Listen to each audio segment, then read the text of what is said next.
जय जय राधे जय जय श्याम जय जय श्री वृंदावन धाम जय जय राधे जय जय श्याम जय जय श्री वृंदावन धाम पवन देरो प्यारो नाम जय जय श्री वृंदावन धाम पवन तेरो प्यारो नाम जय जय श्री वृंदावन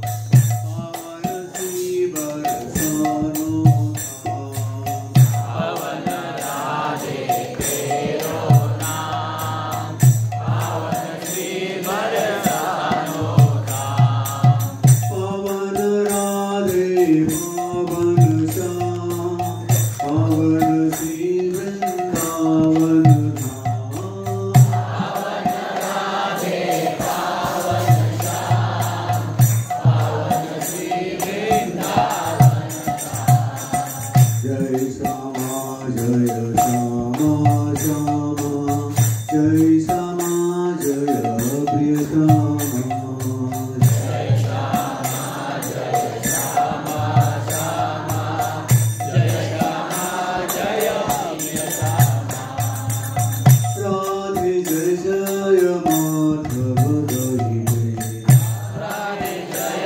जय माधव जय जय गोकुल दारुणी मंडल मोहिते गोकुल तरुणी मंडल मोहिते राधे जय जय माधव गहिरे राधे जय जय माधव जय जय रानी की जय महारानी की जय रानी की जय महारानी की जय बोलो बरसाने वाली की जय जय जय बरसाने वाली की जय जय जय वृषभानु दुलारी की जय जय जय शबानु दुलारी की जय जय जय राधे राधे राधे जय जय श्री राधे राधे राधे जय जय श्री राधे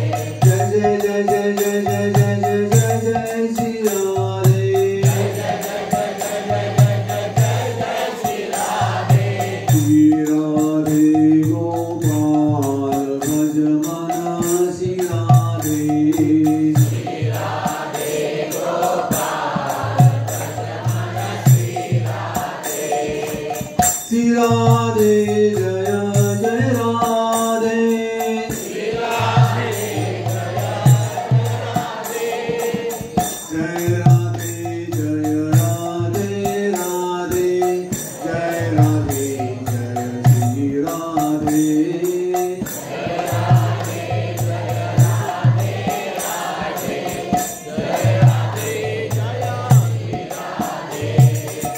जय कृष्णा जय कृष्णा कृष्णा जय कृष्णा जय श्री कृष्णा जय कृष्णा जय कृष्णा कृष्णा जय कृष्णा जय श्री कृष्णा जय माधव मदन मुरारी राधे श्याम श्याम श्याम जय माधव मदन मुरारी राधे श्याम श्याम श्याम जय केशव कली मल्हारी राधे श्याम श्याम श्याम जय केशव कली मल्हारी राधे श्याम श्याम श्याम श्री कृष्ण गोविंद हरे मुरारी हे नाथ नारायण वासुदेवा कृष्ण गोविंद हरे मुरारी हे नाथ नारायण वासुदेवा गोविंद हरे गोपाल हरे गोविंद हरे गोपाल हरे Govind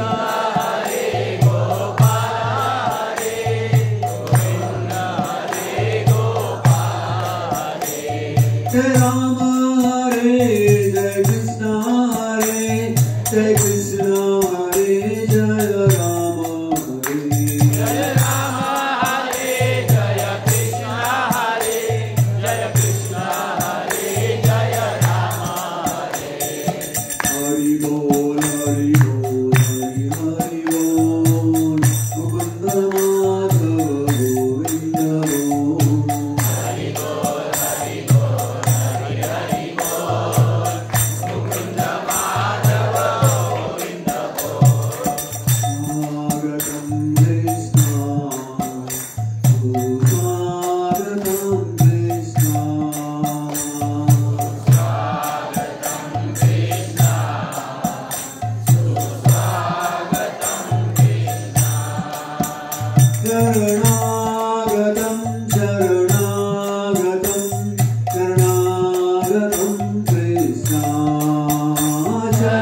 Sharanagatam Sharanagatam Sharanagatam Krishna Jai Radha Ramana Hari Bol Jai Jai Radha Ramana Hari Bol Jaya Radha Ramana Hari Bol Jaya Radha Ramana Hari Bol Jai Jai Radha Ramana Giridhari Giridhari Shyam Dhanvari Jaya Radha Ramana Giridhari Giridhari Shyama Banavari Govinda mero hai Gopal mero hai Govinda mero hai Gopal mero hai Divange Bihari Nandlal mero hai Divange Bihari Nandlal mero hai Govinda Hari Gopal Hari Govinda Hari Gopal Hari Jai Jaya Deva Hari Jai Jaya Deva Hari Jaya Jaya Deva Hari Jaya Jaya Deva Hari Nanda Nanda Bhayo Jai Kanhaiya Lal ki Nanda Bhayo Jai Kanhaiya Lal ki Jai Kanhaiya Lal ki Jai Kanhaiya Lal ki Jai Kanhaiya Lal ki Jai Kanhaiya Lal ki छोटी छोटी गैया छोटे छोटे गान छोटो so मेरो मदन गोपाल छोटी छोटी गैया छोटे छोटे गान छोटो सो मेरो मदन गोपाल आगे आगे गैया पीछे पीछे गान छोटो सो मेरो मदन गोपाल आगे आगे गैया पीछे पीछे गान छोटो सो मेरो मदन गोपाल कृष्ण गोविंदा गोविंदा गोपाल कृष्ण गोविंदा गोविंदा गोपाल कृष्ण गोविंदा गोविंदा गोपाल कृष्ण गोविंदा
मराठी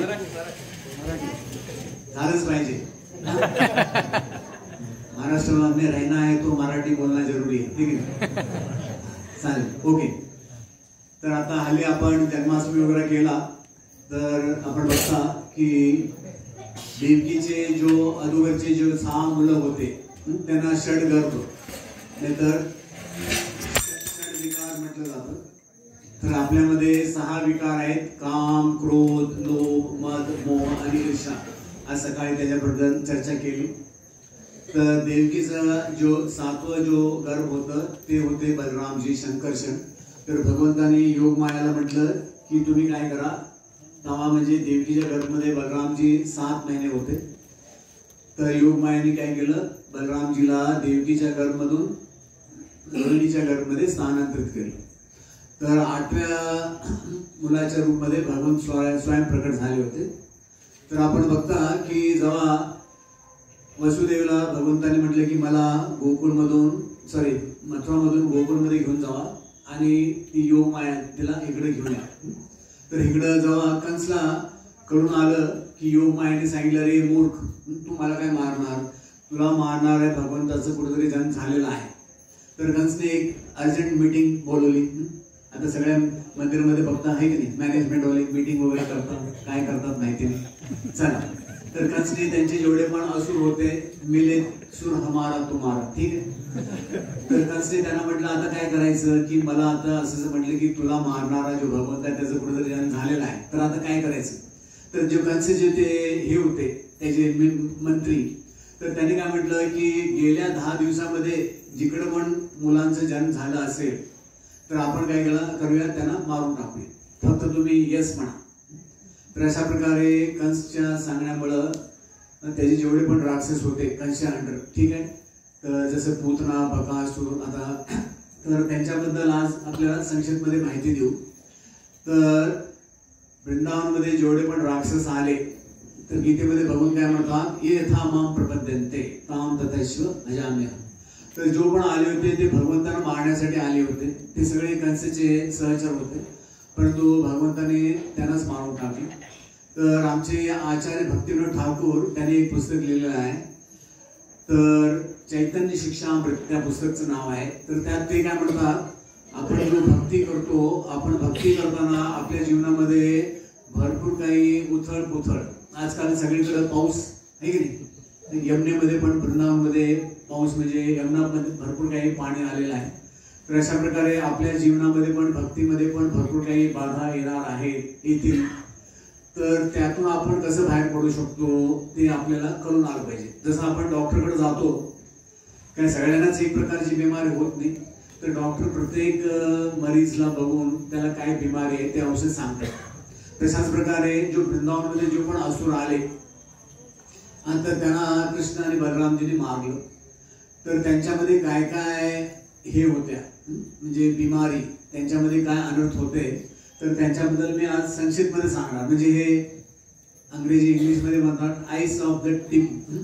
टिप म्हणजे एक जो बर्फ असते पाण्यामध्ये 95% पाण्यामध्ये असते, फक्त वर 5% दिसून येते. तर आज मी म्हणजे फक्त तुम्हाला एक ओव्हरव्ह्यू म्हणजे हे जेवढे पण इकडे लीला घडले वृंदावनमध्ये तर त्यांची तुम्हाला वरची माहिती देणार. जसं तुम्ही फरसाणच्या दुकानमध्ये गेला म्हणतात ना थोडं सॅम्पल द्या, आहे की नाही, तर काय तुम्हाला तो एवढं भरपूर देतोय का नाही, थोडं देत आहे की नाही.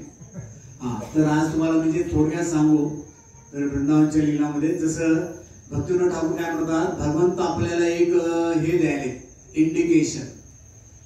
म्हणजे वृंदावनमध्ये 1001 मध्ये एक वन आहे सांकेत वन. तर भगवंत आपल्याला एक संकेत द्यायले. जसं शाळेमध्ये एक्झाम मध्ये खास करून मॅथमॅटिक्स मध्ये मुलाला काहीतरी कळून आलं नाही, टीचर त्याला थोडंफार सांगतात हे असं सोडवायचं, ठीक आहे. तशा प्रकारे भगवंत पण आपल्याला एक संकेत देतात की आपल्या जीवनामध्ये जो पण घटना घडणार आहेत, आपल्यामध्ये काय पण अनर्थ आहेत, तर त्याची माहिती भगवंत आपल्याला देतात म्हणजे हे लीला करून. तर आज आपल्याला थोडक्यामध्ये भक्तिविनोद ठाकूर त्यांच्या पुस्तकामध्ये जे असुरांचं काय काय बिमारी आहे, त्यांचे अनर्थ काय आहे, तर त्याच्याबद्दल सांगू. तर गीतेमध्ये भगवंत काय म्हणतात की जेवढे पण ह्या जगामध्ये बद्ध जीवात्मा आहेत 84 लाख योनीमध्ये, ते भगवंताचे शाश्वत अंश आहेत. परंतु आपलं बद्ध जीवनामुळे आपलं जे मन आहे, मन एव मनुष्यानां कारण बंध मोक्ष. तर आपल्या मनावर आपले 5 इंद्रिय आहेत, आपले डोळे, नाक, कान, जिभा, आपली त्वचा.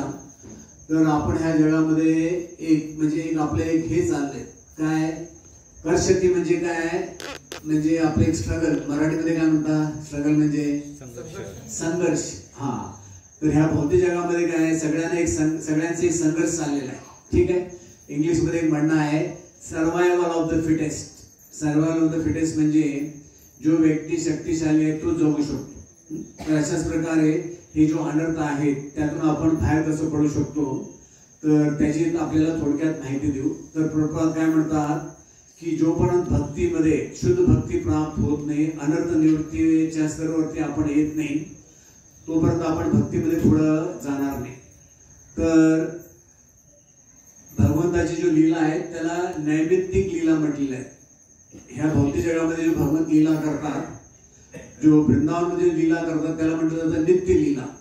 वृंदावनच्या बाहेर जो लीला भगवंत करतात त्याला म्हटलं जातं नैमित्तिक लीला. तर ह्यातून भगवंत आपल्याला भरपूर काही धडे देतात, साधकाला महत्वपूर्ण शिक्षा देतात. आता इकडे बघता हे चतुष्कुमार हे गेले होते वैकुंठला, तर आता त्यांची थोडीफार चुकी झाली तर त्यांना 3 वेळा असुरचं राक्षसांचा जन्म घ्यायला लागलं, ठीक आहे. मग पुढं महत्वपूर्ण काहीतरी कारण आहे, भगवंत काय फालतू बसले नाही तिकडं का आपण आपलं एक अवतार घेतील असं नाही.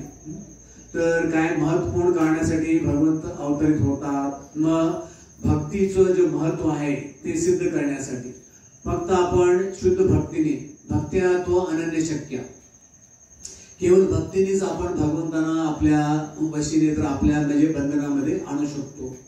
मग बद्ध जीवांचं हृदय आकर्षित करण्यासाठी भगवंत हे लीला करतात.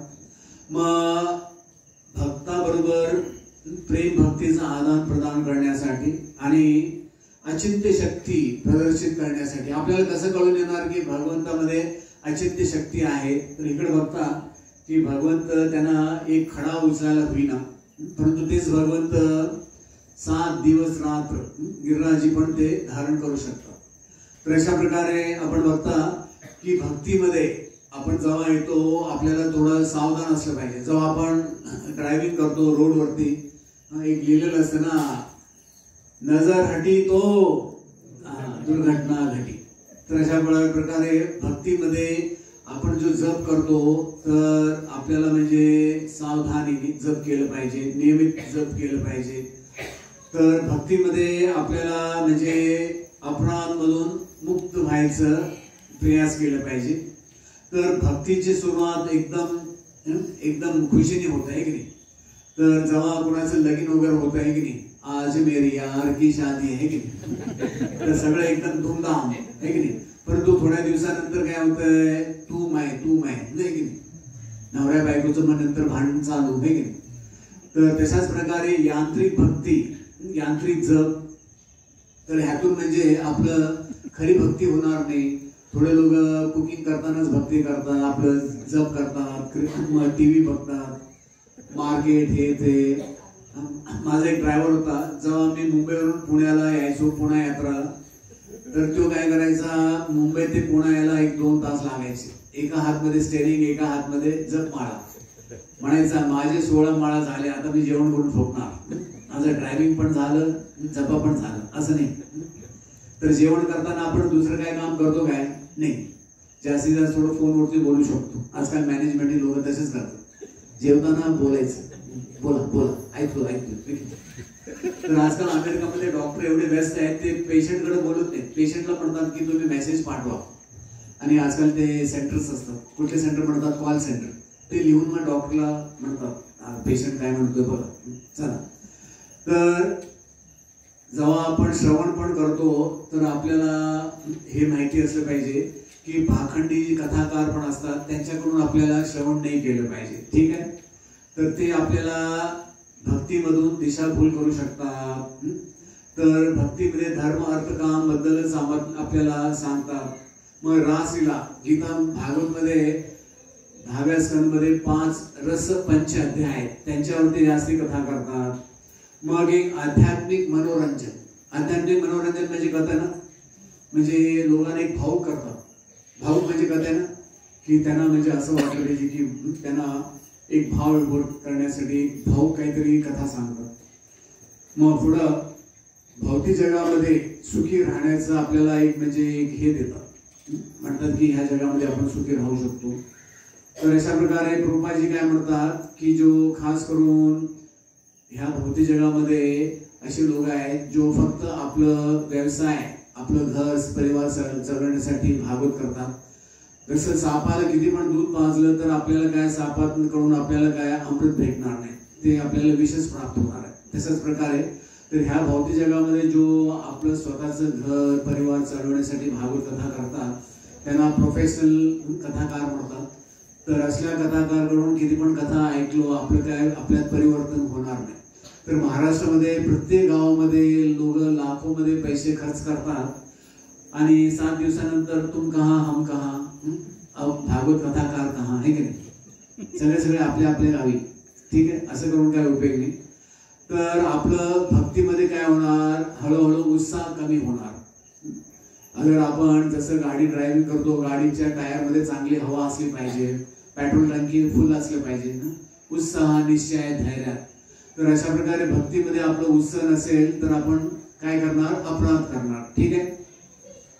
तर भक्तांच्या प्रती आपलं काय हळूहळू आपण अपराध करत जातो तर आपलं भक्तिलता बीज आहे त्याला काय होणार, मग त्यामध्ये काय परिवर्तन होणार नाही. तर आपल्याला म्हणजे सतर्क असलं पाहिजे भक्तीमध्ये. तर रूप गोस्वामी जो आहे तर त्याने भक्ती रसामृत सिंधू मध्ये भक्तीचे 9 स्तर सांगितले. 9 स्तर. समजा तुम्हाला घरी श्रीखंड बनवायचं आहे, नाहीतर खीर बनवायचं आहे, हलवा, भरपूर टाइम लागतो आहे की नाही.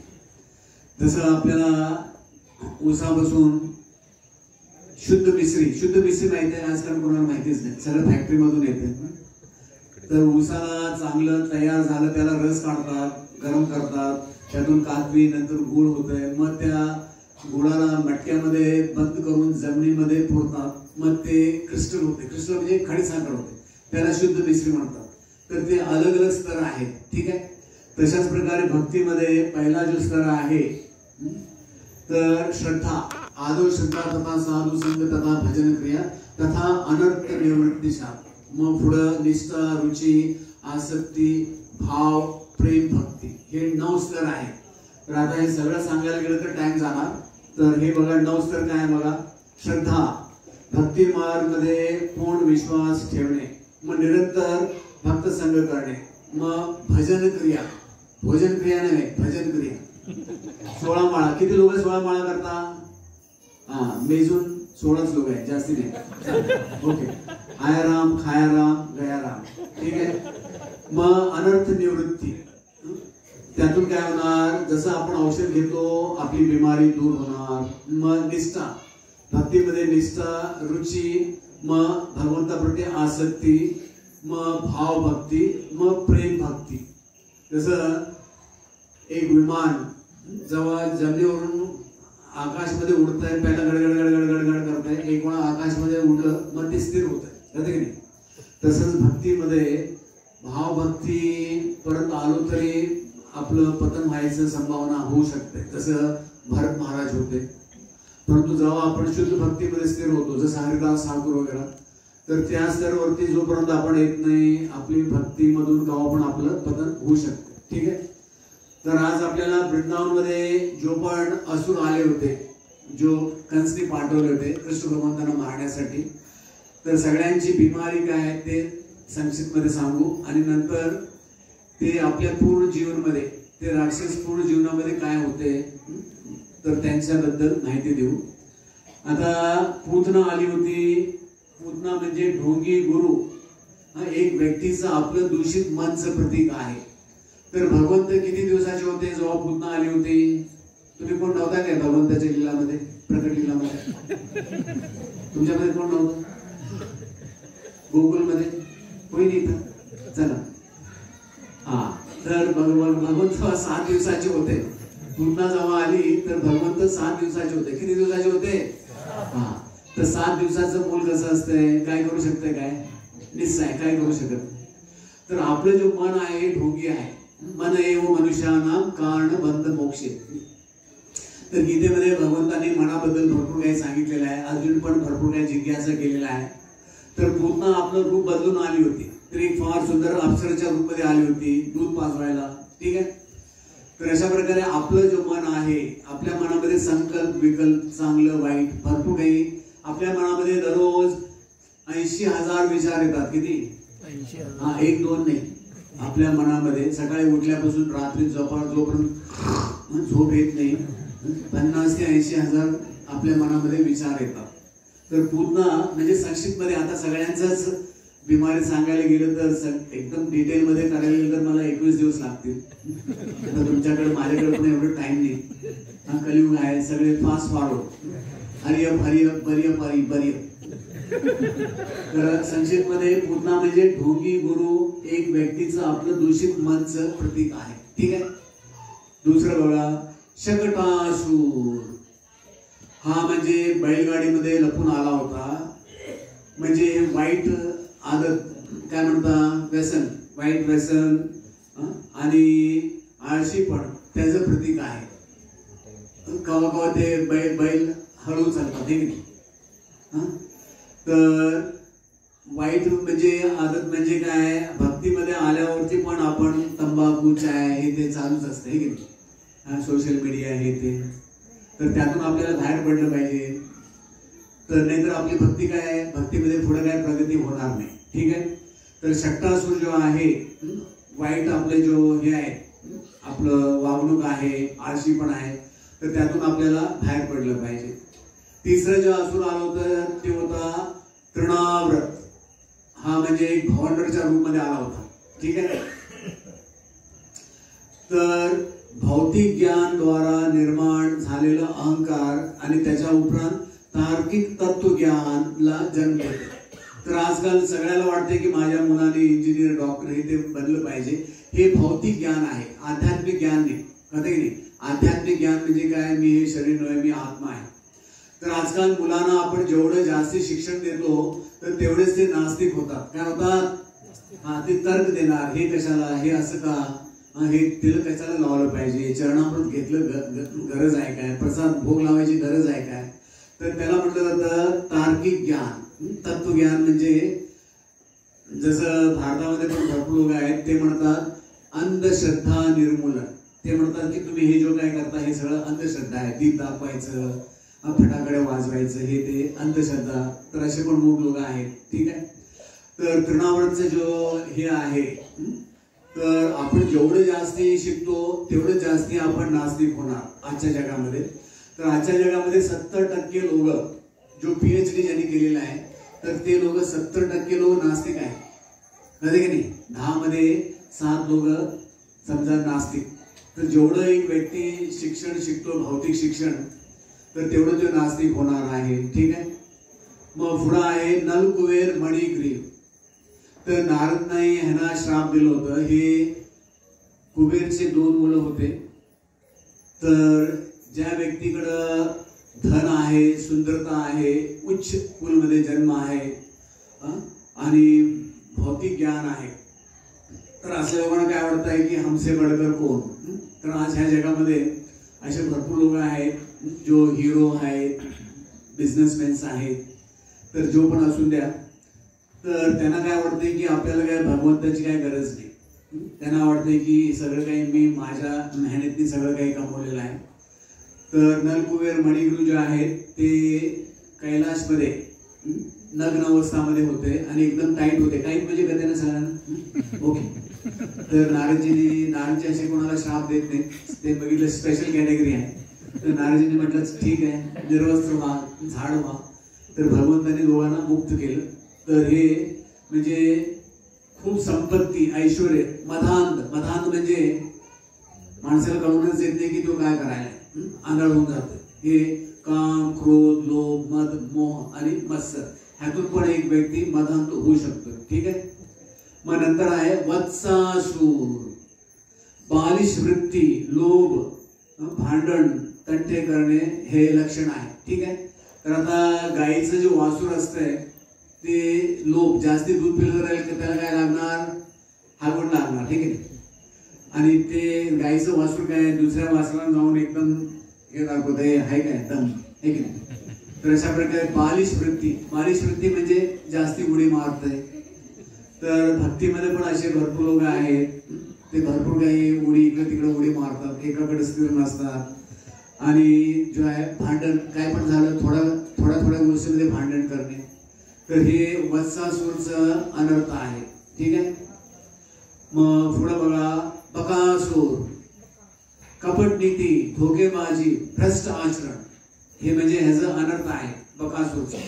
कपट नीती म्हणजे काय, बोलायचे, करायचे. ठीक आहे.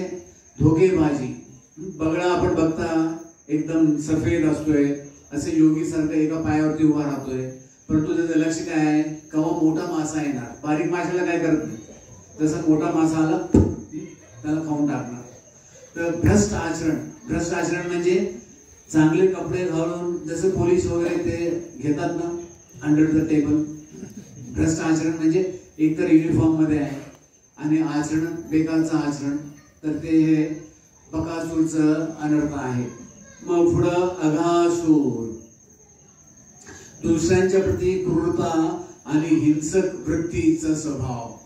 तर बकासूर जो आहे हे अघासूर जो आहे पूतना आणि बकासूरचा भाऊ होता. तर तो ह्या विचाराने आला होता की मी सगळ्या ब्रजवासींच्या मुलांना, गाईच्या वासरांना मारून टाकेन. तर अशा प्रकारे ह्या ब्रजवासींचं मी सगळं काही नाश करेन. तर जो साप आहे तो एका माणसाला काय अजगर जिवंत गिळून टाकतो. तर त्यात काय भरपूर क्रूरता आहे, हिंसक प्रवृत्ती आहे. तर हे म्हणजे अघासूरचं हे आहे, अनर्थ आहे. मग ब्रह्म विमोहन लीला म्हणजे ह्यात काय अनर्थ नाही, परंतु आपलं डोकं जो आहे भौतिक कृत्य आणि तार्किक जो आहे ज्ञानचं प्रदर्शन. म्हणजे ब्रह्माजींना 4 डोके असून पण त्यांना कळून आलं नाही की भगवंत लीला करायला. कळते की नाही. ब्रह्माजींना 4 डोके, आपल्याकडे एकच डोकं आहे. तर आपण डोकं किती वापरतो कुणाला माहिती आहे काय? आपण डोकं किती वापरतो? 1%. अगर 100% वापर केली तर काय होईल माहिती नाही. चला बरं आहे, 1% वापरून एवढं हालत आहे. 100% वापरलं तर काय होईल. तर ब्रह्माजी जे आहेत ते पण भ्रमित झाले. तर ह्या लीलामध्ये पण आमचे आचार्य काय म्हणतात, भगवंताची काहीतरी एक विशेष इच्छा होती. तर ह्या लीलामध्ये ब्रह्माजीने भगवंतांच्या मित्रांना ग्वालांना आणि ते वासरांना 1 वर्षासाठी भगवंताकडून दूर केलं होतं. तर त्याच वर्षी भगवंताने 1 वर्ष गायींचं दूध पिलं. 1 वर्ष जे गोपीज होत्या वात्सल्य भावामध्ये त्यांना पण भगवंतांना दूध पाजवायचं एक टाइम भेटलं. आणि असं उल्लेख दिलेला आहे की नंद महाराज त्यांचे जे कुलगुरू होते शांडिल्य ऋषी, तर त्यांनी काय म्हटलं की ह्या वर्षी मुलांचं लगीन करायचं चांगलं हे आहे मुहूर्त. अगोदर लोक बालविवाह करायचे, 5-7 वर्षामध्ये मुलांचं लगीन करायचे पहिल्या जमान्यामध्ये. तर शास्त्रामध्ये 8 प्रकारचे विवाह सांगितले. आता कलियुगमध्ये फक्त ब्राह्मण विवाहाचं मान्यता दिलेलं आहे. ठीक आहे, ब्रह्मविवाह म्हणलेला मग आहे धेनुकासूर. धेनुकासूर जो आहे हा म्हणजे भौतिकतावादी तर्कबुद्धी आणि आध्यात्मिक ज्ञानचा अभाव. तर ह्या जगामध्ये असे भरपूर लोक आहेत ते म्हणजे एक गाढव असा पशु आहे, त्याला कळून येत नाही की कोणासाठी एवढं काम करतो. गाढव म्हणजे मंदबुद्धी. मंदबुद्धी म्हणजे कथेने आता गाढव एवढं काय कपडे घेऊन जातोय, गाढव एक चड्डी घालतोय काय नाही. आज ह्या जगामध्ये जो लोक जास्तीत जास्त काम करतात ते काय गाढवासारखंच काम करतात, दुसऱ्यासाठी काम करतात. तर आपल्याला म्हणजे गाढव नाही झालं पाहिजे. भक्तीमध्ये आल्यावर आपल्याला माहिती पाहिजे की आपण हे शरीर नव्हे, आपण आत्मा आहोत. तर हे धेनुकासूरचं जो अनर्थ आहे भौतिकतावादी तर्कबुद्धी. तर आज ह्या जगामध्ये लोक जास्ती करून लोक हेच भौतिकतावादी आहेत. आणि आध्यात्मिक ज्ञानचा अभाव म्हणजे त्यांना अध्यात्माबद्दल माहितीच नाही की माझ्याकडे 10 घर आहेत, मी 10 घरामध्ये झोपू शकतो काय, 10 गाडी आहेत तर 10 गाडीमध्ये एकच वेळा बसू शकतो काय नाही. तर त्याला म्हटलं जातं आध्यात्मिक ज्ञानचा अभाव. ठीक आहे. मग कालिया, हा जो कालिया जो होता दुसऱ्यांच्या प्रती क्रूरता आणि विश्वासघात. तर पुराणमध्ये कथा येते कालिया काय करायचा, गरुडसाठी जो बली ठेवायचे गरुडसाठी, तर तो कालिया स्वतः खायचा. तर अशा प्रकारे जो कालिया आपण बघता तो वृंदावनमध्ये येऊन तिकडे लपून बसला होता. एक कालिया म्हणजे वृंदावनमध्ये अजून एक जागा आहे कालिया दाह म्हणतात. तर एक प्रकारचं एक तळं होतं यमुनाच्या बाजूला, तर तिकडे येऊन तो लपून बसला होता. तर भगवंतानी त्याला म्हटलं चला इथून बाहेर निघा. तर कालिया म्हणजे दुसऱ्यांच्या प्रती क्रूरता आणि विश्वासघात. विश्वासघात म्हणजे आमचे आचार्य काय म्हणतात भगवंतानी आपल्याला ह्या जगामध्ये आपल्या आईच्या गर्भातनं मुक्त केलं. आपण भगवंतांना प्रार्थना केली.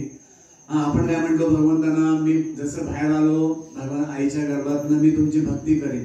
परंतु आता किती लोक आहेत ते भक्ती करतात. हा एक प्रकारचा विश्वासघात आहे. ज्या हात आपल्याला खायला घालतात कमीत कमी त्या हाताला चावलं नाही पाहिजे असं एक म्हणणं आहे. ठीक आहे. तर कालिया म्हणजे काय, दुसऱ्यांच्या प्रती क्रूरता आणि विश्वासघात. एक हिंदीमध्ये म्हणतात जिस थाली में खाते उस थाली में थुकना नीची. ठीक आहे. मग पुढे येतंय जंगलची दावानल अग्नी. कालियाला भगवंतानी जेव्हा हे केलं दंडित केलं तर रात्र झाली. तर ब्रजवासी तिकडे वृंदावनमध्ये राहिले. तर त्या दिवशी कंस एका राक्षसने काय केलं सगळीकडे आग लावली जिकडे ब्रजवासी आराम करत होते. तर ह्यात काय उल्लेख दिलेला आहे भक्तांच्या मध्ये भांडण आणि मतभेद. आता आपण बघता की भक्तीमध्ये आल्यानंतर हळूहळू काय होतंय आपल्यामध्ये एक भांडण होतात, मतभेद एक दुसऱ्याच्या प्रती. ठीक आहे.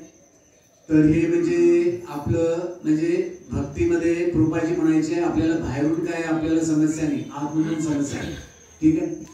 तर अशा प्रकारे भक्तामध्ये भांडण आणि मतभेद त्याचा हे उल्लेख दिलेला आहे.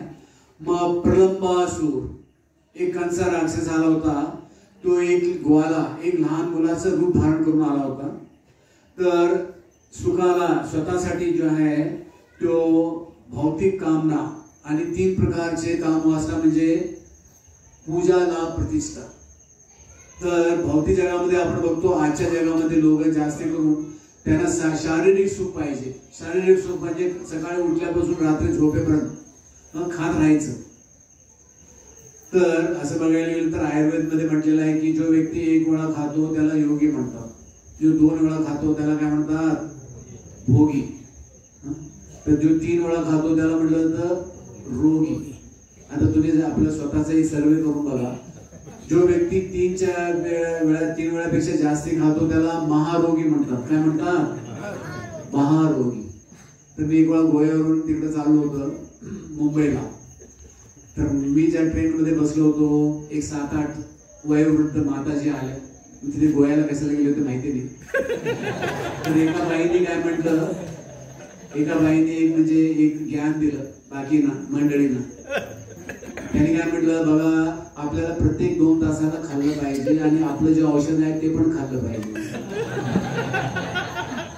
आता समजा तुम्ही 6 तास झोपता आणि 18 तास जगता, हे की नाही, तर किती वेळा खाणार दिवसातनं? 9 वेळा खाणार. आपल्यापेक्षा ते डोकर बरं आहेत. तर एक मराठीमध्ये म्हणणं आहे ना, ये बैल मला मार, हे की नाही. आजकाल काय, ये मोबाईल मला मार. ते मोबाईलच आपलं हनन करायला सोशल मीडियावर. तर अशा प्रकारे पूजा लाभ प्रतिष्ठा हे काय सगळे लोक बघत असतात. लाईक मारा, हे ह्या व्हिडिओला सबस्क्राईब करा, हे ते, ठीक आहे. तर हे सगळं प्रलंबासूरचं अनर्थ आहे. बलरामजीने झालं त्याला मारून टाकलं. मग पुढे येत आहे, एक वेळा नंद महाराज जो आहे ते द्वादशीला अंघोळीला गेले होते. तर वरुणदेवचे सहचर त्यांना पकडून घेऊन गेले. तर भगवंत जाऊन त्यांना आपल्या वडिलाला घेऊन आले वरुण लोकमधून. भक्तीमध्ये व्यसनाद्वारे आध्यात्मिक आचरण करण्याचं प्रयत्न. आता असे भरपूर लोक आहेत ते म्हणतात, आज माझं सोमवार आहे, चहा चालतंय, तंबाखू चालतंय, हे की नाही. असे पण ते आपल्या जसं त्यांना वाटते तसं ते भक्ती करतात. हे चुकीचं आहे. तर आपल्याला भक्तीमध्ये जो नियम दिलेले आहेत त्या नियमानुसार आपल्याला भक्तीमध्ये प्रगती केली पाहिजे. नाहीतर आपल्याला काय वाटणार, आपण व्यसन पण करू शकतो आणि आपण आध्यात्मिक भक्ती पण करू शकतो. हे चुकीचं आहे. कृपात काय म्हणतात, जसं आपण यज्ञ करतो त्यात तूप घातलं आणि एका चमच्याने पाणी घातलं तर ते यज्ञ काय प्रज्वलित होणार नाही, ठीक आहे. मग पुढं आहे याज्ञिक ब्राह्मण, त्यांचं चुकीचं सुधार. तर तिकडं मथुरामध्ये याज्ञिक ब्राह्मण होते. अजून पण वृंदावनमध्ये गाव आहे. तर एक वेळा भगवंताने काय म्हटलं होतं आपल्या ग्वालबालांना, ते ब्राह्मणांना काय म्हणा की आता भगवंतांना, विष्णू भगवंताचे जो प्रसाद आहे आम्हाला थोडंफार द्या. परंतु त्या ब्राह्मणने त्यांना ते प्रसाद दिलं नाही. परंतु त्यांच्या ज्या बायका होत्या ते भक्त होत्या, त्यांनी येऊन भगवंतांना प्रसाद दिलं. तर इथं वर्णाश्रममध्ये उच्च पदावरती जो आहे त्यांना एक अहंकार असते. त्यांना काय वाटतंय की मला संपूर्ण शास्त्राचं ज्ञान आहे, तर मला काय कोणाकडून काय ऐकायची गरज नाही, मला सगळं काही माहिती आहे. जसं एक म्हणणं आहे हिंदीमध्ये, जहां तुम्हारा दादाजी पढ़ता था मैं वहां का हेडमास्टर था. असं एक हिंदीमध्ये म्हणणं आहे. तुमचे जे दादाजी पंजोबा जिकडं शिकायचे, मी तिकडे हेडमास्टर होतो. कोणतरी आपल्याला काहीतरी सांगितलं तर त्याला मिरची लागते, हे की नाही. ओके. मग पुढं इंद्रचं गर्वहरण. तर इंद्रचं गर्वहरण म्हणजे काय की आपल्याला अन्य देवी देवतांची पूजा करण्याची आवश्यकता नाही. स्वतःला घमंड, मिथ्या अहंकार. तर आपल्याला भक्तीमध्ये अहंकार असला तर भगवंतांना मुळीच आवडत नाही. तर ज्या व्यक्तीला अहंकार जास्ती वाढतोय तर भगवंत काय करतात, असल्या व्यक्तीला एक चांगला धडा शिकवतात. तर इंद्रला काय वाटायचं की तोच पाऊस पाडवतोय, त्यामुळं ब्रजवासींना त्यांची शेती होते, गायीसाठी गवत वगैरे भेटतंय. त्याला काय वाटायचं की ब्रजवासींनी माझी पूजा केली पाहिजे, माझ्यासाठी यज्ञ केलं पाहिजे. परंतु भगवंताने त्याला एक चांगलं धडा शिकवलं, ठीक आहे. हे इंद्रचं गर्वहरण. मग पुढे येते जंगलमध्ये अनेक वेळा आग लावली होती कंस राक्षसाने.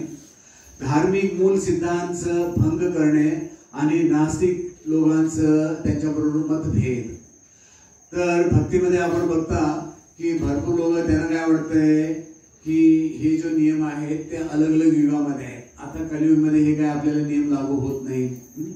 तर त्यांना कसं वाटतंय की मला जसं वाटतंय मी तसं भक्ती करणार, हे चुकीचं आहे. आणि नास्तिक लोकांवर मतभेद म्हणजे आपण जेव्हा भक्ती करतो, जो व्यक्ती ज्यांना भक्तीमध्ये रुची नाही, असंच संग त्याग ही वैष्णव आचार. तर आपल्याला भक्ती करताना जो व्यक्तीना भक्तीमध्ये रुची नाही असल्या व्यक्तीबरोबर आपल्याला संग नाही केलं पाहिजे. मग पुढं नंद महाराजला अनेक वेळा काय झालं एक अजगर गिळायला बघत होता, तर त्याचा उल्लेख दिलेला आहे की समस्त मायावादी लोकांनी जो भगवंत जो आहे ते निराकार नाही, तर त्यांचं भगवंताला आपल्याला म्हणजे लोकांना हे ज्ञान दिलं पाहिजे की भगवंत जो आहे त्यांचं एक रूप आहे, भगवंत जो आहे सच्चिदानंद आहे. तर आपल्याला ह्या भौतिक जगामध्ये आज असे भरपूर लोक आहेत जो प्रचार करतात, तर ते काय म्हणतात भगवंत म्हणजे काय निराकार, भगवंताला काय रूप नाही, हे चुकीचं आहे. तर आपल्याला काय केलं पाहिजे, हे लोकांना एक सत्य दाखवून दिलं पाहिजे की कशा प्रकारे सगळं काही भगवंताच्या इच्छाने सगळं काही होतंय, ते आपल्याला एक सिद्ध करून दाखवलं पाहिजे. मग पुढं अनेक राक्षस होता शंखचूड. भक्तीच्या नावावर नाम प्रतिष्ठा इंद्रिय भोग ह्याची अभिलाषा. तर हा शंखचूड जो आहे, जेव्हा कृष्ण आणि बलरामजी गोपीज बरोबर हे करत होते, नृत्य करत होते, तर हा गोपीजना पळून घेऊन जायचा प्रयास करत होता. तर भगवंताने ह्याला मारलं. ह्याच्या डोक्यामध्ये एक हे होतं, मणी होती, ती काढून घेतली भगवंताने. तर भक्तीच्या नावावरती नाव प्रतिष्ठा इंद्रियभोग ह्याची अभिलाषा. तर भरपूर लोकांना काय वाटतंय की आता मी उच्च पदावरती आहे, मला गाडी पाहिजे, हे पाहिजे, ते पाहिजे. तर भक्ती म्हणजे काय, आपल्याला म्हणजे जेवढं आपण भक्तीमध्ये प्रगती करतो तेवढं आपण नम्र होणार, आपल्यामध्ये नम्रता आली पाहिजे. तर अशा प्रकारे इकडं काय उल्लेख दिलेला आहे की असे पण लोक आहेत ते काय सिल्क कपडे घालणार, रेबॅन चष्मा घालणार, आयफोन, हे ते काय भक्तीचे लक्षण नाही. भक्तीमध्ये म्हणजे ह्यातून आपल्याला म्हणजे दूर गेलं पाहिजे. ठीक आहे. मग पुढं अरिष्टासूर हा एका बैलाच्या रूपामध्ये आला होता. तर कपटी धर्मवादी त्यांचा अहंकार, ज्यामुळे भक्तीमधून लोकांना दूर आपण करू शकतो. तर कपटी धर्मवादी म्हणजे आज ह्या जगामध्ये भरपूर लोक आहेत, ते भागवत कथा आहे ते करतात आणि त्यांची फीज वगैरे भरपूर काही आहे. तर अशा लोकांना कपटी धर्मवादी म्हटलं जातं. तर परंतु ते लोकांना म्हणजे भक्तीमध्ये लावून काय देत नाही, हळूहळू ते लोकांना काय करतात, भक्तीतनं दूर करतात. तर हे अरिष्टासूर त्याचं अनर्थ आहे. मग नंतर केशी, तर एक राक्षस होता. तर ह्याला पण कंसने पाठवलं होतं. तर एका घोड्याच्या रूपामध्ये आला होता. तर स्वतःला एक प्रगत भक्त आणि गुरु घोषित करणे. तर थोडे लोक असे आहेत भक्तीमध्ये आल्यावरती त्यांना काय वाटतंय की आता मला भरपूर काही ज्ञान आहे, मी पण एक गुरु बनण्याचे योग्य आहे. तर ते काय म्हणणार की मी तुम्हाला योग्य मार्गदर्शन करू शकतो, ठीक आहे, मी पण एक प्रगत व्यक्ती आहे. तर असं म्हणजे एक विचारधारा असते लोकांमध्ये. तर इस्कॉनमध्ये असे भरपूर लोक आहेत, ते म्हणतात मी 50 वर्षामधून इस्कॉनमध्ये आहे. 50 वर्ष फक्त ते खायलाच आले, माळा काय हातमध्ये घेतलं नाही. फर्स्ट स्टँडर्ड मध्येच आहे. फर्स्ट स्टँडर्ड म्हणजे कसं आहे ना, आयाराम खायाराम गयाराम, फिर अगले संडे आयाराम. त्यांना चांगलं रूम पाहिजे, चांगली गाडी पाहिजे. तर हे म्हणजे केशी राक्षसचं त्याचा अनर्थ आहे. मग लास्ट आहे योमासूर. हा म्हणजे जो आहे चोर लुच्चे लोक, त्यांची संगती आणि जो स्वयंला अवतारित घोषित करतोय. तर असे थोडे लोक आहेत, त्यांना काय वाटतंय की मी पण एक स्वतः अवतार आहे. तर असं आजच्या दिवशी भारतामध्ये कमीत कमी 20-25 कल्की अवतार आहेत भारतामध्ये. बाकी देशामध्ये जीसस क्राइस्ट मोहम्मद वगैरे आहेत. तशी खरी घटना आहे. 1982 मध्ये जेव्हा कलर टीव्ही वगैरे आलं होतं, तर बेंगलोरमध्ये एक पत्रकार होते, ते म्हणजे DD साठी काम करायचे, नॅशनल टीव्ही दूरदर्शनसाठी. तर ते जिकडे पण जायचे त्यांना भरपूर काही कल्की अवतार भेटायचे, त्यांचं ते व्हिजिटिंग कार्ड घ्यायचे. तर त्यांच्याकडे कमीत कमी 10-12 व्हिजिटिंग कार्ड गोळा झाले. तर एक दिवशी त्यांनी सगळ्यांना फोन केलं की उद्या संडे आहे, प्राईम टाइम म्हणजे कधी ना सकाळी 10 ते 11, जसं महाभारत रामायण चालायचं ना पहिला टीव्हीवरती. तर त्याने म्हटलं की आम्ही तुम्हाला संडे प्राईम टाइम तुमचा शो करू, तर तुम्ही उद्या या आमच्या स्टुडिओमध्ये. स्टुडिओ म्हणजे तिकडं दूरदर्शनमध्ये. तर काय झालं की तिकडं कॅमेरा वगैरे सगळं काही होतं आणि एक कल्की अवतार येत होते. तर ते एका दुसऱ्याला बघत होते, हे कोण आहे, हे कोण आहे, हा कोण रे. तर अशा प्रकारे एक एक येत गेले. समजा एक 15 आले कल्की अवतार, ठीक आहे.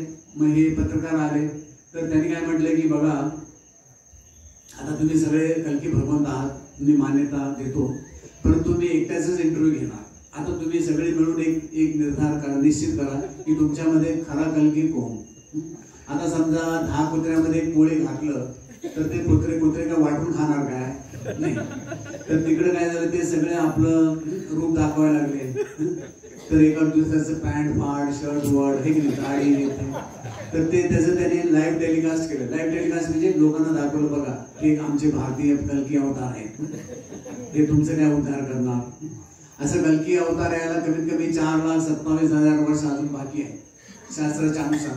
परंतु आता भारतामध्ये काय 100 में 99 बेईमान फिर भी मेरा भारत महान. चला, भारताची प्रगती भरपूर व्हायला, भौतिक प्रगती, परंतु अच्छे दिन आने वाले नाही. किती पण कोणी पण सांगितलं चांगले दिवस येणार, ते काय येणार नाही. आपली म्हणजे इकॉनॉमी किती पण वाढून द्या, जोपर्यंत आपण ह्या भौतिक जगामध्ये आपली म्हणजे काय हे होणार नाही, काय नाही होणार, चांगले दिवस येणार नाही. तर अशा प्रकारे आतापर्यंत आपण फक्त त्यांचं बिमारी काय आहे तर बघितलं.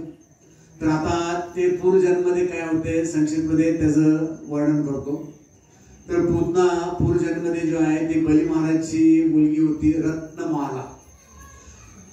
तर जेव्हा भगवंत त्यांच्या म्हणजे बली महाराजच्या यज्ञमध्ये गेले होते वामन अवतारच्या रूपमध्ये, तर तिला मनात विचार आले की अरे हा मुलगा एवढा सुंदर आहे, ह्याला दूध पाजलं पाहिजे. परंतु भगवंताने जेव्हा सगळं काही घेतलं, तिला वाटलं ह्याला काय पाजलं पाहिजे, विष पाजलं पाहिजे. तर त्यांनी म्हणजे 2 मनोरथ केले, दूध पाजायचं, विष पाजायचं. तर भगवंताने त्यांनी त्याची दोन्ही इच्छा पूर्ती केली, ठीक आहे. शक्तासूर हे म्हणजे गर्भसंहितामध्ये उल्लेख दिलेला आहे. पूर्वजन्मामध्ये काय होते, हा हिरण्याक्ष पुत्र उत्कच होता. लोमश ऋषीच्या आश्रमकडे तिकडं तो फार उत्पात करत होता, झाडं पाडवायचं हे ते. तर त्यांनी त्याला श्राप दिला होता, अरे तू हे सगळं काही घृण काम करतोस, तू एक म्हणजे सूक्ष्म जीवी पण. तर अशा प्रकारे तो हा बनला, शक्तासूर बनला. मग तृणाव्रत हा पांडू देशचा राजा होता. त्याचं नाव होतं सहस्राक्ष. रेवा नदीच्या किनारे 1000 स्त्रिया बरोबर तो रमण करत होता. तर दुर्वास मुनीला त्याने दुर्लक्ष केलं, दुर्वास मुनी. तर दुर्वास मुनीने त्याला श्राप दिलं होतं, ठीक आहे. मग नल कुबेर मणिगिरी तुम्हाला सांगितलं. तर कुबेरचे 2 पुत्र होते, यांना नारदजीने श्राप दिलं होतं. वत्सासूर मरु राक्षसचा मुलगा होता प्रमीळ. तर हा वेश बदलून जो आहे ब्राह्मणच्या रूपमध्ये वैशिष्ट मुनीकडं त्याची गाय नंदिनी तिला घ्यायला आला होता. तर ह्याला गायीने श्राप दिला होता नंदिनीने, तू एक वासुर बन म्हणून, ठीक आहे. बकासूर हा जो आहे राक्षस हायग्रीवचा मुलगा होता. उत्कल गंगा नदीच्या किनारे जो आहे तो मासे खात होता. तर जो आहे जाजली मुनी होते, त्याने म्हटलं रे काय रे इकडे हे सगळं काय करू नकोस.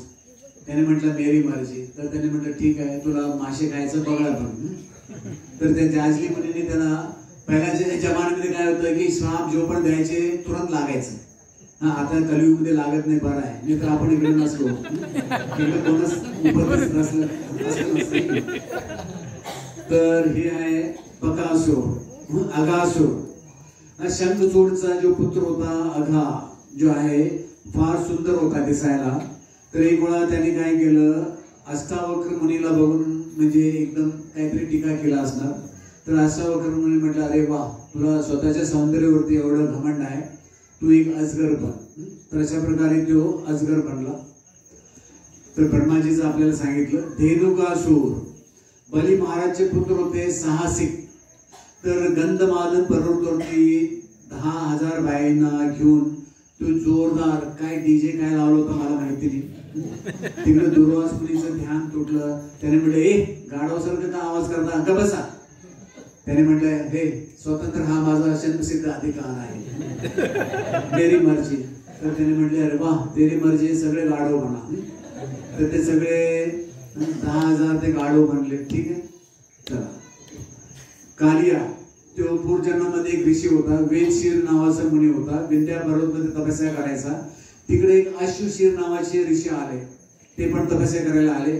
हा एकदम सापासारखा फुसफुस करायला लागला. तर त्यांनी म्हटलं, रे काय रे सापासारखं फुसफुस करतोस? तर त्यांनी काय म्हटलं त्याला, तू कावळ्यासारखं काव काव करतोस. तर दोघांनी एका दुसऱ्याला श्राप दिला. एकट्याने म्हटलं तू साप बन, त्याने त्याला काय म्हटलं तू कावळा बन. तर एकटा कालिया बनला, साप बनला, आणि दुसरा तो बनला कावळा बनला, कालभूषण. ठीक आहे, ओके. हे मतभेद ह्याच्याबद्दल सांगितलं मी. आता प्रलंबासूर हा जो आहे रेवा म्हणजे विजय नावाचा यक्षचा कुबेरचा बगीच्यामध्ये फूल तोडत होता. तर ह्याला कुबेरने श्राप दिलं होतं राक्षस बनायचं. तर बलरामजीने ह्याला मारलं होतं. मग हे याज्ञिक ब्राह्मण जे होते ते सप्तऋषी होते. तर एक वेळा त्यांच्या पत्नीना अग्निदेवनी स्पर्श केलं होतं असं पुराणामध्ये उल्लेख दिलेला आहे. तर ते जो सप्तऋषी होते त्यांनी आपल्या पत्नीना श्राप दिले होते की तुम्ही भौतिक जगामध्ये जन्म घ्या. ठीक आहे. मग पुढं हे विद्याधर नावाचा एक देवता होता गंधर्व. तर त्यांनी एक वेळा हवाई विमानामधून भ्रमण करताना अंगिरा मुनीला बघितलं आणि हसला त्यांच्यावरती. तर अंगिरा मुनीने त्याला श्राप दिलं होतं अजगर बनण्याचं. मग शंखचूड असा म्हणजे भगवंताचाच पार्षद होता गोलोकमध्ये. तर ह्याचं नाव होतं श्रीधामा. ठीक आहे. तर ह्याला राधाराणीने श्राप दिलं होतं. तर तो एक म्हणजे हे पण एक यक्ष पण म्हणून ह्याला राधाराणीने श्राप दिलं होतं. अरिष्टासूर. तर उल्लेख दिलेला आहे की हा वर्तंतू आपल्या गुरुच्या समोर पाय असं उघडे करून बसला होता. तर त्यांच्या गुरुनी त्याला श्राप दिलं होतं तू एक बैल बन. मग केशी ह्याचा उल्लेख दिलेला आहे की इंद्रचा हा एक छत्रधार होता. तर एक वेळा घोडा घेऊन पळत होता. तर ते इंद्रचे जे मरुत होते त्यांचे पहरेदार त्याला पकडून घेऊन आले. तर इंद्रने ह्याला श्राप दिला होता घोडा बनायचं. मग योमासूर असा उल्लेख दिलेला आहे. वाराणसीचा राजा भीमरथ होता. तर पुलस्त्य मुनी जो आहे त्यांचा त्यांनी अतिथी सत्कार न केल्यामुळं पुलस्त्य मुनीने त्याला श्राप दिलं होतं म्हणजे एक राक्षस व्हायचं. तर अशा प्रकारे प्रभुपाद काय म्हणतात की हे जेवढे पण अनर्थ भगवंताने इकडं राक्षसांचं वध केलेलं आहे. तर भगवंत आपल्याला एक सूचना देतात की कशा प्रकारे आपल्याला अनर्थातनं मुक्त झालं पाहिजे. जोपर्यंत आपण अनर्थातनं मुक्त होत नाही, प्रभुपादजी काय म्हणतात जीव जो आहे भौतिक क्लेशामधून त्याला हे अनर्थ निवृत्तीच्या स्तरावरती आलं पाहिजे. जेवढा आपला हात घाण आहे तेवढं जास्ती आपल्याला साबण लागणार आहे की नाही. तशाच प्रकारे प्रत्येकाला एक विचार केला पाहिजे की हा माझ्यामध्ये किती अनर्थ आहे, आपल्याला किती भूक लागले तेवढं आपण जेवण करतो. तशाच प्रकारे आपल्याला आज म्हणजे मी संक्षिप्त मध्ये थोडक्यात जेवढे पण वृंदावनमध्ये राक्षस आले होते तर त्यांची म्हणजे माहिती दिली, त्यांच्या अनर्थ बद्दल सांगितलं. तर आपल्याला म्हणजे ह्याच्यावरती एक विचार केला पाहिजे ह्यातून आपण कसं बाहेर पडू शकतो. बोलो श्री गोपाल कृष्ण भगवान की श्री वृंदावन धाम की. कोणाला काही प्रश्न आहे नाही तर एक वैष्णव गीत म्हणून या वृंदावन मधलं.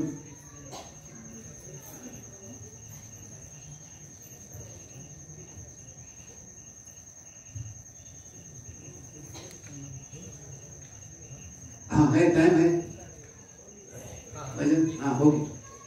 बोलो श्री वृंदावन धाम की. वृंदन करतान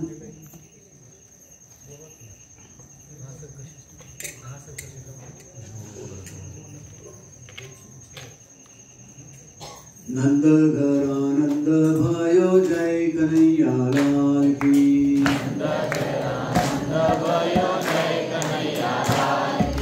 जय कन्हैया लाल की. जय कन्हैया लाल की.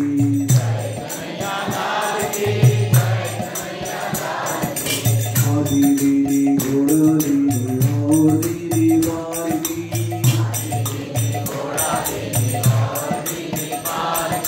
जय कन्हैया लाल की.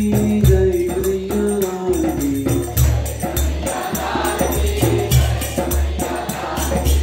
रामो को हाथी घोड़ा दूधन को पानी.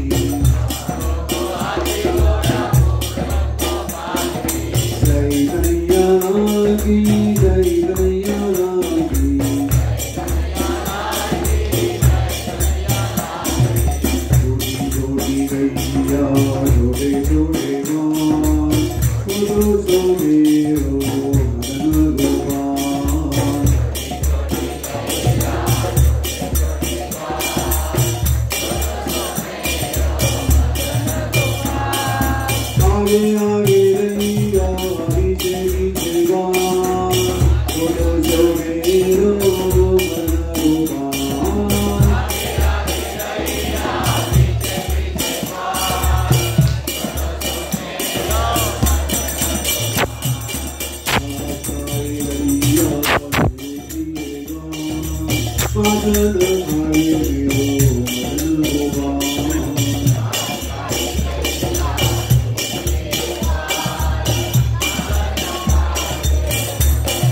Hare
श्री वृंदावन धाम की, बोलो श्री गोपाल कृष्ण भगवान की, प्रभुपाद की, हरि बोल।